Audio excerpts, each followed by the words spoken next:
Ini penting saya utarakan. Karena apa? Semakin lama itu orang, nah terus ini gitu ya.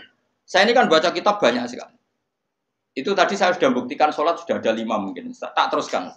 Ketika Nabi mau kabundut, Nabi kabundut, dia udah susah. Itu dibuka jendela. Itu Nabi masih di dalam buka jendela. Ketika melihat orang sholat itu langsung sehat. Ternyata ketika beliau sakit, orang semua di masjid tetap sholat. Masyhur kenangannya Aisyah, kenangan Sayyidah Fatimah. Fastana rawajjuh wasur rawajjuh. Nabi baru nggak sholat berdoa, semua nangipot. Ternyata aku sukses jadi Nabi, wah bersolat. Semua nangipot. Padahal beliau sakit. Sudah usi barok, sudah pakai belenggu. Sudah di kepalanya sudah diasbu, sudah dimaksud, Akhirnya apa? Nabi minta, "Cong aku gandeng ben iso sholat." Terus dipapa itu Sayyidina Ali bin Fadl itu saudaranya Abdul bin Abbas, Fadl bin Abbas. Terus Nabi yuhada bina rajulaini dipapa Fadl ke sinten? Ali. Terus kemudian ikut sholat. Ikut jamaah masyhur. Terus akhirnya Abu Bakar mundur, kemudian Nabi ngimami. Lagi-lagi Nabi bunganya itu krono sholat. Jadi semua kenangannya sahabat itu ya sholat. Karena begitu spesialnya sholat. Ini era sahabat ya, orang-orang era saja. Karena begitu spesialnya sholat, ketika Rasulullah wafat, intaqala ila rafiqil a'la. Ini dengerin betul ya, Pak. Paling tidak kita pernah punya pikiran kayak orang waras. Jadi kesuwan kayak berpikir orang waras yang ini tak tobat no. Kemudian ketika Nabi wafat, intaqala ila rafiqil a'la. Apa komentar para sahabat? Siapa khalifahnya Rasulullah? Ya orang yang disuruh Nabi sholat. Kata alasan mereka, jabatan negara itu sepele. Wong sholat sepenting itu saja. Abu Bakar sing kon dadi imam. Saya ulang lagi cara berpikir sahabat. Jabatan presiden, jabatan khalifah itu cemen. Wong urusan dunia wae. Wong urusan sepenting sholat wae sing sowan pangeran dikongkon mimpin Abu Bakar. Apa meneh terima urusan dunia ben Abu Bakar. Itu ukurannya kelayakan jadi pemimpin itu juga sholat gitu Pak. Paham ya? Mulane ana kontestasi imam, paham? Tapi gak tapi Gus. Akal-akalan zaman modern itu akal-akalan iki cerita. Mulane tak koi iku zaman sahabat terus akiasno.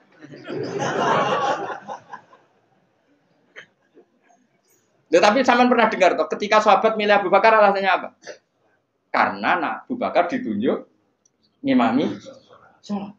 Terus pikiran mereka sholat sepenting itu saja oleh Rasulullah diridakno dipimpin Abu Bakar. Dia sudah khalifah Abu Bakar. Kayak apa urgensinya sholat sampai semuanya rujukan. Terus Nabi juga ngendikan, "Somben jong kowe nek ning mahsyar iku amaliyane ora pati dihisab. Pertama dihisab iku sholat. Terus sholat sama Allah liyane gampang. Lagi-lagi sholat yang dipuji. Tapi sekarang orang Islam modern itu koyo LSM. Jadi pikirannya itu gimana supaya orang kaum marginal itu sing ndi ora roh. Supaya ke tengah. Berarti koyo pemain bal, itu rumus-rumusnya kok pemain bal. Orang yang termarginalkan supaya di tengah. Terus orang-orang miskin itu bisa dibasmi. Oleh basmi piye malaikat Mikail ora kepen rezekine ngentekno. Jadi wis gak pikir sampai wong melarat ora salat luwih dibela timbang wong mapan salat. Mergo wong mapan salat jenenge berjuwis. Nek wong ora salat tapi melarat iku kaum pinggiran. LSM seringane bela kaum pinggiran. Padahal iso wae Allah ngukum wong ora salat rezekine angel. Sing sering salat diparingi barokah uripe rezekine jembar. Tapi sebagian wong-wong LSM ya ora kabeh tapi kakean sing ngene iki, paham ya? Sing salat mapan nggo mobil dianggap berjuwis, anti sosial. Sing ra salat terus Allah ngukum melarat, tetep dibela-bela mergo napa marji. Ngene kejogeman melok ngono niku iku wong Islam. Kejogeman iso wae dekne melarat mergo uripe boros. Dhe dhuwit sithik dienggo narkoba, dhe dhuwit sithik nggo bokeng wong wedok, terus melarat. Bareng melarat berhubung melarat tetep mbok bela mati-matian. Tapi tak kok pangeran itu piye? Aku tak hukum malah mbok bela gitu piye. Lah saiki akeh ora percaya tak kok aku. Sopo wae wong paling melarat ning donya terus takok ya asal usule. Kira-kira mergo Allah sing dolim apa masalah lune? Wong merantau sing ning dalan-dalan ku rata-rata ya ana mutunge. Melarat ning desa isin tukaran mbek Pak D Pali terus mutung anti silatur rohim minggat sementing rawuh dulur. Lho padahal ngendikane Kanjeng Nabi paling cepet dadekno sumpeke rezeki adalah qatur rahim. Wong lungane wae niate ngadui dulur. Iku jenenge apa qatur terus dihukum mbek pangeran merantau Kang Ela. Tapi saya tidak nuduh semua orang seperti itu. Tapi aku yakin nggak mungkin seperti ini tanpa sebab. Terus kok bela-bela nih. Mereka kok mau dikoidah marginal berjuis, apa? Marginal. Kalau pikiran ini terus, nanti kita kayak zaman PKI kan. Saya tuh punya kenalan gus-gus banyak di Kediri, di Madiun, di mana-mana. Itu dulu PKI Madiun, PKI Kediri, PKI mana-mana di daerah sana itu. Mangkel kiai, jadi kiai dianggap koyok bos berjuis.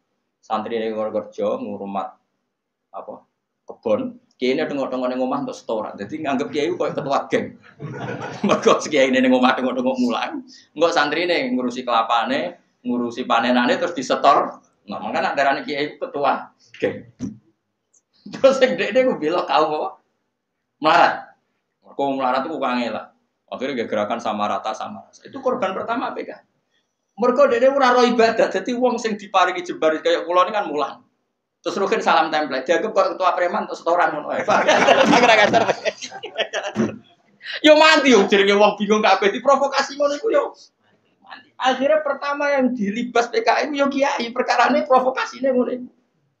Oke agak anak kiai aku anak kiai putune kiai itu terus cerita. Padahal kiai-kiai iku makan mergo barokah wa taqillah Allahu makhraja. Mesti ora ana wong takwa ora diurusi pangeran. Kulo niku yo ora pati pinter pergawe tapi yo kerumat wae pangeran. Umum yang kaji kulo yo kaji. Umum yang Pak Yurabi yo rabi. Cara aku butuh wae untuk akeh kan cuma yo. Pokoke gampang kabeh cara gelem. Cuma iki kan njogo toleransi. Sampai wong ora payu-payu yo. Saya tuh pernah itu ngisi seminar di Madura di Bata-Bata di sana. Pondok paling besar di Madura namanya termasuk pondok paling besar itu Bata-Bata sama Gus Yofur. Itu cerita gini, Gus kalau di sini orang alim, kalau ingin nikah gampang, dikasihkan, masih dikasih uang sama calon mertua. Kalau Anda ingin, nanti pulang bisa bawa langsung. Ini Madura, negara Islam. Yang pemandunya itu bilang gitu. Waduh. Aku ngaku kesuwen dari kiai Jawa Tengah. Kesuwen ra tau roh ngono-ngono iku. Jadi kok kaget tuh. Masa gitu ya? Itu ada pendereknya lagi. Pengiringnya tak tanya, apa betul gitu? Oh iya betul sekali. Wah. Padahal kecerdasan Madura itu yang paling bisa ngalahkan kecerdasan Pak Habibie guyonannya. Karena kalau guyonannya Pak Habibie itu tanya, coba ukur ketinggian tiang itu, tiang bendera. Oleh orang Madura dinaikin. Ditanya, kenapa tidak kamu copot? Itu kan tiangnya kan copotan. Kenapa tidak kamu copot ukur di bawah? Oh namanya agak ketinggian Pak.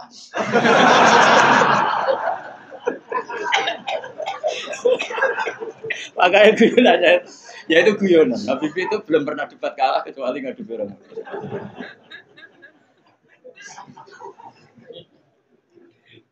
Tapi di sana juga gitu, guyonan. Tapi memang orang Madura itu nak guyon. Orang Madura tak tanya, memang guyonannya gitu ya. Memang Madura cerdas-cerdas. Jadi wong sing ra iso bayangno iku. Aku pikir wis beda memang. Nah, perasaan saya di sana itu kayak di Thailand karena pulaunya terpisah terus bahasanya beda. Jadi kalau orang Madura ngomong sama orang Madura kayak ada di Indonesia juga. Kayak di Thailand. Dan ini cerita supaya kamu tahu. Jadi berkah betul ya di Indonesia itu lama itu ada Madura, ada Sumatera, ada Banjar. Kalau orang Banjar lebih hebat lagi. Orang Banjar itu di mana-mana pakai bahasa Banjar. Sama seperti orang Madura, di mana-mana orang pakai Madura. Dan orang Banjar kenapa saya bilang lebih? Karena memang sebuah Banjar karena Madura itu induknya kan Syekhona Khalil. Ya tentu yang kita tahu yang modern. Banjar itu punya induk kan namanya Syekh Arsad siapa? Syekh Arsad bin Abdis Somad. Syekhona Khalil itu ngaji sama Syekh Nawawi Banten.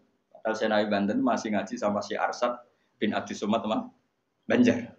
Itu uniknya orang Banjar itu. Meskipun hidup di mana-mana pakai bahasa Banjar. Termasuk kiainya siapa yang di Kholi besar di Banjar itu? Siapa itu? Di mana? Ustadz Zainil itu. Enggak, kampungnya apa? Ijen. Sekumpul ya. itu ngajinya di Bangil. Kamu kira ngajinya di mana? Ngajinya di Mbah Zaini itu ngajinya di Bangil. Tapi jangan kira sama orang Jawa enggak, sama orang Banjar. Ngajinya di Bangil. Dan kiainya ya orang Bangil, tapi beliau orang Banjar. Mucalnya pakai bahasa Banjar. Sehingga orang Bangil nggak bisa ngaji sama kiai itu karena ini bahasa apa? Jadi sudah hidup di Bangil itu tetap pakai bahasa. Kalau kita kan Islam Nusantara, jadi kayak